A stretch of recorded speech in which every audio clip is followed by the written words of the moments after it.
Film की शुरुआत Ben और लॉरा के साथ होती है, जो अपनी एनिवर्सरी सेलिब्रेट कर रहे हैं। इस बार कुछ अलग करने की सोचकर वो दोनों सब कुछ छोड़कर ओपन सी में निकल जाते हैं। बस वो दोनों अपनी बोट पर दुनिया से दूर कुछ पीसफुल दिन बिताने के लिए। शुरुआत में सब कुछ बिल्कुल काम लगता है, लगभग परफेक्ट। लेकिन तभी लॉरा को दूर कुछ दिखता है, एक खूबसूरत आइलैंड, शांत, अनछुआ। वो बेन से वहाँ रुकने की रिक्वेस्ट करती है। बेन को वो आइडिया कुछ खास नहीं लगता। उस जगह के बारे में कुछ ऐसा है जो उसे अनकंफर्टेबल करता है, लेकिन ये उनका स्पेशल डे है और वो मूड खराब नहीं करना चाहता, इसलिए वो मान जाता है। वो अपनी मेन बोट वही छोड़ते हैं, पानी में एक छोटी रबर बोट उतारते हैं और आइलैंड की तरफ बढ़ने लगते हैं। लेकिन जैसे ही वो किनारे पर पैर रखते हैं, वो इल्यूजन टूट जाता है। वो खूबसूरत आइलैंड बिल्कुल खाली है, पूरी तरह साइलेंट। जिंदगी का कोई निशान नहीं, बस कीचड़, वीरान जमीन और एक अजीब सी स्टिलनेस। उन्हें एक छोटी सी हट दिखती है, जिससे लगता है शायद कोई यहाँ रहता हो। लेकिन काफी देर ढूंढने के बाद कुछ नहीं मिलता। बेन कहता है वापस चलते हैं, लेकिन लॉरा थोड़ा और एक्सप्लोर करना चाहती है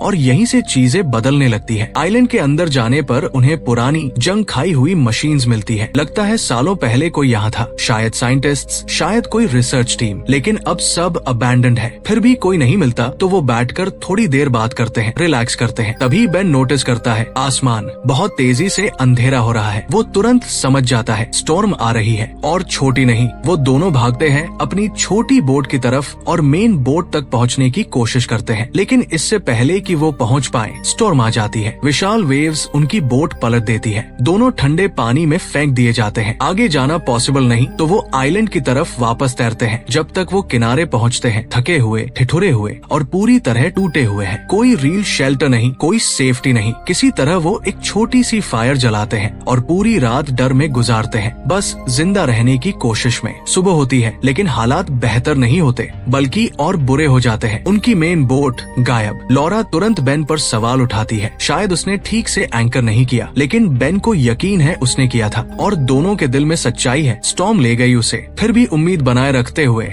वो आइलैंड के सबसे ऊंचे पॉइंट पर चढ़ते हैं, शायद कहीं दिख जाए। लेकिन कितना भी देखो, कुछ नहीं। वो मोमेंट जब रियलिटी हिट करती है। वो स्ट्रैंडेड है एक आइलैंड पर, सब कुछ से कोसों दूर, अकेले। और जब लगता है इससे बुरा क्या होगा, छोटी बोट का फ्यूल भी खत्म। यानी अगर वो जाना भी चाहे तो रोविंग से जाना होगा, और डिस्टेंस बहुत ज्यादा। लॉरा सबसे पहले रियलिटी एक्सेप्ट करती है। वो बेन को बताती है इस तरह निकलना इम्पॉसिबल है। अगर दोबारा स्टॉर्म आई तो वो सर्वाइव नहीं कर पाएंगे। अभी के लिए यही आइलैंड उनका एकमात्र ऑप्शन है। लेकिन यहाँ सर्वाइव करना आसान नहीं है। हंगर शुरू होती है, थर्स्ट आती है, वीकनेस तेजी से बढ़ती है। वो अलग अलग दिशाओं में आइलैंड को सर्च करते हैं, कुछ भी ढूंढने के लिए, और आखिरकार एक स्मॉल विन मिलती है। उन्हें एक फ्रेश वाटर स्प्रिंग मिलती है। वो मोमेंट बहुत बड़ा है। वो पीते हैं, जो कुछ भी मिलता है भर लेते हैं, और पहली बार स्टॉर्म के बाद थोड़ी रिलीफ महसूस होती है। लेकिन सिर्फ पानी काफी नहीं, फूड चाहिए। रात में वो बस पत्तियां खाकर काम चलाते हैं। कोई फोन नहीं, कोई रेडियो नहीं, हेल्प मांगने का कोई तरीका नहीं। तो वो जमीन पर एक बड़ा SOS साइन बनाते हैं, उम्मीद में कि शायद कोई ऊपर से देख ले। लेकिन दोनों जानते हैं अब सब लक का खेल है। दिन गुजरते हैं, फिर और दिन। वो पुरानी मशीन्स के पार्ट से एक छोटा शेल्टर बनाते हैं, एक कैन में पानी स्टोर करते हैं, और धीरे धीरे सर्वाइवल उनकी रूटीन बन जाती है। एक दिन कुछ अनएक्सपेक्टेड मिलता है, 3 कब्रें आइलैंड पर ही। इसका मतलब वो पहले नहीं है जो यहाँ फंसे हैं, और ये रियलाइजेशन बहुत भारी है। लॉरा की उम्मीद टूटने लगती है, लेकिन बेन उसे हर बार पुश करता रहता है, हार मत मानो, कोई आएगा। लेकिन उम्मीद से पेट नहीं भरता। प्रॉपर फूड के बिना दिन गुजरने की टोल एक दिन साफ दिखती है, जब लॉरा कोलैप्स कर जाती है। बेन उसे उठाकर वापस लाता है, बेबस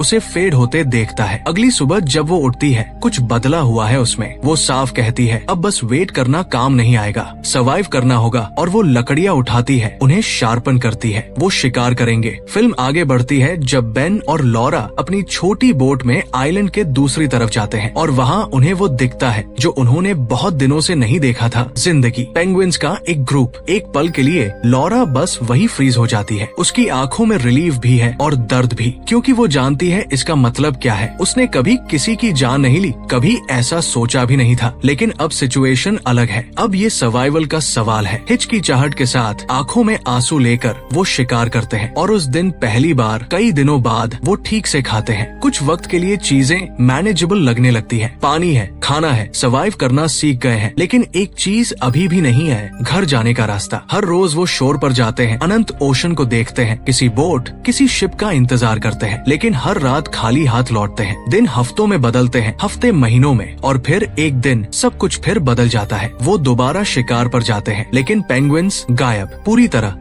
बस ऐसे उनका मेन फूड सोर्स खत्म। लॉरा के चेहरे पर जो एक्सप्रेशन है वो सिर्फ डिसअपॉइंटमेंट नहीं है, ये ब्रेकिंग पॉइंट है। उसे पहला दिन याद आता है जब वो यहाँ फंसे थे, और एहसास होता है वो वापस उसी जगह आ गए हैं, उसी बेबसी पर। इस बार वो बर्दाश्त नहीं कर पाती। वो बेन से कहती है उन्हें निकलना होगा, छोटी बोट में ओशन में ट्राई करना होगा, शायद कोई देख ले। लेकिन बेन तुरंत मना कर देता है। वो समझाता है वहाँ हमारे पास कुछ नहीं है, कोई डायरेक्शन नहीं, कोई मैप नहीं, सर्वाइवल की कोई गारंटी नहीं, कम से कम यहाँ पानी तो है। लॉरा पलट कर कहती है ये कैसी सेफ्टी है जहाँ हम स्लोली मर रहे हैं। और उसी टेंशन के बीच रात में कुछ अनएक्सपेक्टेड होता है। दूर एक लाइट दिखती है, एक शिप, असली शिप। उस मोमेंट में सब कुछ गायब हो जाता है। वो दोनों शोर की तरफ दौड़ते हैं, चिल्लाते हैं, हाथ हिलाते हैं, सब कुछ करते हैं नोटिस होने के लिए, लेकिन डिस्टेंस बहुत ज्यादा है, कोई नहीं सुनता। यहाँ बेन एक डेस्परेट डिसीजन लेता है। वो उस शिप को देखता है और समझता है यही उनका आखिरी चांस हो सकता है। बिना सोचे जो थोड़ा फ्यूल बचा था वो बोट में डालता है, इंजन स्टार्ट करता है और सीधे शिप की तरफ निकल जाता है। लॉरा घबरा जाती है, वो चिल्लाती है उसे रोकने के लिए, फ्यूल इनफ नहीं है, वो नहीं पहुंच पाएगा। लेकिन बेन नहीं सुनता। उसके दिमाग में बस एक बात है, या तो पहुंचो या हमेशा के लिए ये चांस खो दो। और वो अंधेरे ओशन में गायब हो जाता है। लॉरा पीछे खड़ी रह जाती है, अकेली, बेबस। और वही होता है जिसका उसे डर था। फ्यूल खत्म हो जाता है, बेन की बोट रुक जाती है समुद्र के बीच में। वो क्लोज था लेकिन इनफ नहीं। शिप आगे निकल जाती है और बस चांस गया। आइलैंड पर लॉरा इंतजार करती है, एक दिन,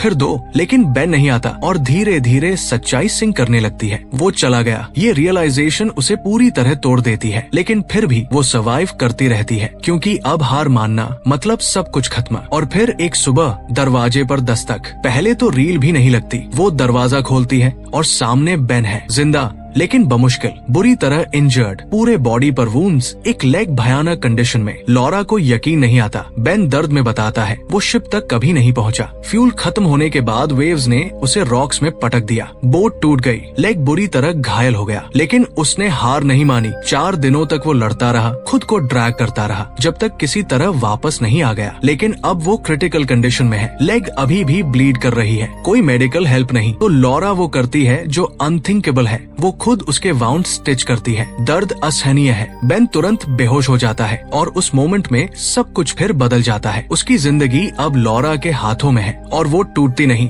दिन ब दिन उसकी देखभाल करती है, खाना ढूंढती है, पानी लाती है, उसे जिंदा रखती है। और धीरे धीरे, बहुत धीरे धीरे वो रिकवर करने लगता है। 1 महीने से ज्यादा बीत जाता है। वो अभी भी वही है, अभी भी फंसे हैं, अभी भी लड़ रहे हैं। लेकिन अब एक नया डेंजर सामने आता है। विंटर। आइलैंड जमने लगती है, हवा ब्रूटल हो जाती है और लॉरा साफ समझ जाती है अगर वो यहाँ रहे तो ठंड में नहीं बचेंगे। वो एक डिसीजन लेती है, उन्हें निकलना होगा। लेकिन बेन अभी भी बहुत वीक है। वो रिफ्यूज करता है। वो जानता है ये जर्नी उसके लिए पॉसिबल नहीं। लॉरा आर्ग्यू नहीं करती, क्योंकि वो पहले से जानती है उसे क्या करना है। वो अकेले जाएगी, चुपचाप, बिना कोई सीन किए। वो जो थोड़ा खाना और पानी मिलता है इकट्ठा करती है, बेन के लिए इनफ छोड़ती है और निकल पड़ती है अकेले। कोई डायरेक्शन नहीं, कोई गारंटी नहीं, बस एक गोल, हेल्प ढूंढो या वापस मत आओ। जर्नी शुरू होते ही ब्रूटल हो जाती है। ठंड सिर्फ अनकंफर्टेबल नहीं है, हर कदम के साथ उसका बॉडी और कमजोर होता जाता है। पहला दिन कुछ नहीं, दूसरा दिन कुछ नहीं, तीसरे दिन वो पूरी तरह एग्जॉस्टेड है। उसका बॉडी जवाब देने लगता है। एक पॉइंट पर वो स्नो में गिर जाती है, हिल नहीं पाती और उस मोमेंट में लगभग सब खत्म हो जाता है। वो बस वहाँ लेटी है, कुछ नहीं देख रही, छोड़ देने को तैयार। लेकिन तभी एक ख्याल आता है, अगर वो यहाँ मरी तो बेन भी मरेगा। और वो ख्याल उसे वापस खींचता है। जो थोड़ी सी ताकत बची है उससे वो उठती है, एक कदम,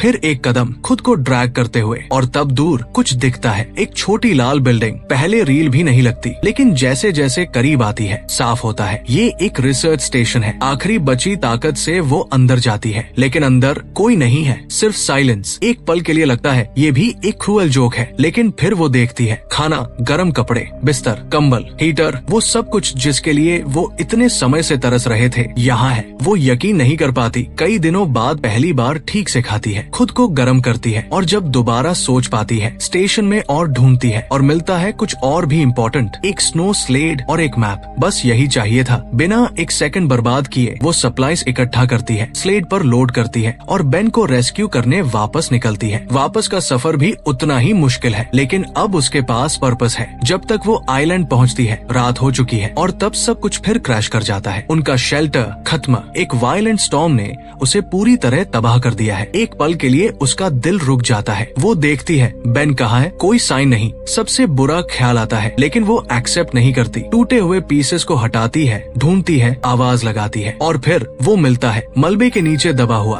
बॉडी बर्फ जैसी ठंडी। कोई रिस्पॉन्स नहीं। लॉरा एक सेकंड नहीं सोचती, उसे खींच कर निकालती है, स्लेड पर लिटाती है और रिसर्च स्टेशन की तरफ भागती है। हर सेकंड मैटर करता है। स्टेशन पहुंचते ही वो तेजी से काम करती है, उसके गीले कपड़े उतारती है, हीटर ऑन करती है, उसे गर्म लेयर्स में लपेटती है और वेट करती है। सेकंड्स मिनट्स जैसे लगते हैं, मिनट्स घड़ियों जैसे, लेकिन धीरे धीरे उसके बॉडी में वार्मथ वापस आती है और वो आंखें खोलता है। अलाइव। बेन कंफ्यूज होकर इधर उधर देखता है। वार्मथ, खाना, शेल्टर, ये रियल नहीं लगता, जैसे कोई ड्रीम हो। लेकिन लॉरा उसे हग करती है, बताती है ये रियल है और पहली बार बहुत लंबे समय बाद वो सेफ है। एक छत है, प्रॉपर खाना है, गर्मी है। वो हंसते हैं, डांस भी करते हैं, इसलिए नहीं कि सब परफेक्ट है, बल्कि इसलिए कि वो बच गए। कुछ पीसफुल दिन गुजरते हैं और फिर वो मोमेंट आता है जिसका इंतजार था। एक शिप, लेकिन इस बार वो गुजरती नहीं, स्टेशन पर आती है। साइंटिस्ट्स की एक टीम आती है और बस सब खत्म हो जाता है। रेस्क्यू। उन सब मोमेंट्स के बाद जब लगा सब खत्म हो गया, वो दोनों साथ में निकले। And the movie closes on that feeling कि चाहे हालात कितने भी इम्पॉसिबल लगे, अगर हार नहीं मानी तो रास्ता हमेशा निकलता है।